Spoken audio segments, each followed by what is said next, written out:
À quelques kilomètres de là, Benoît en est à l'étape suivante. Cela va faire 7 ans qu'il a trouvé ce terrain avec son frère, 10 hectares à Chanteloup-en-Brie. Lui aussi a choisi le maraîchage, mais pas pour une AMAP, pour la cueillette et la vente sur place. Le verger, c'est réintroduire des variétés qui sont un peu oubliées et puis de rendre accessible, le principe de la cueillette, c'est vraiment de rendre accessible toutes ces variétés, tous les fruits et légumes à la clientèle pour qu'ils viennent directement sur site cueillir leurs fruits et légumes. La formule plaît. Aujourd'hui, 9 personnes travaillent sur l'exploitation. Mais Benoît aussi a dû être patient pour trouver un terrain. Et pourtant, cette entreprise est le prolongement d'une histoire familiale bien ancrée sur le territoire. On a été observé par tout le monde. Ça a pris 3-4 ans parce qu'il y a des problématiques d'accessibilité. Donc il faut que les routes soient mises en place, qu'on ait un petit peu d'eau, qu'il y ait de l'électricité. Epamarne, l'aménageur public, a finalement donné son feu vert. Aujourd'hui, l'exploitation est même mise en avant pour promouvoir le développement durable. La propriété des Causons est située sur l'agglomération de Marne-et-Gondoire, une enclave verte dans la toile grise de Marne-la-Vallée. Une enclave qui voit depuis des années le béton pousser bien plus vite que les arbres. C'est vrai que ça se rapproche très vite. La commune de Chanteloup avance bien en termes de population. Mais Marne-et-Gondoire joue sa carte bucolique. Il n'y a qu'à voir le parc de Rantilly où se situe le siège de l'agglo.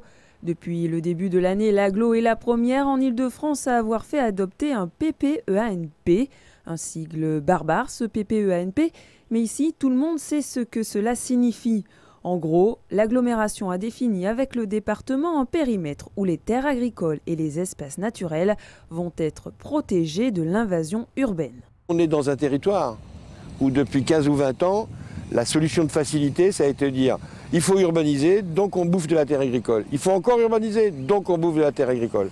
Et donc là, on dit, on ne joue plus. Maintenant, la terre agricole, c'est un enjeu fort, y compris pour les gens qui vont habiter dans les espaces urbanisés. Donc dans ces conditions-là, réfléchissons et forçons-nous à réinventer la ville. Sur les terres de Marne-et-Gondoire, il y a une 50aine d'agriculteurs. La plupart sont des exploitants de type céréalier.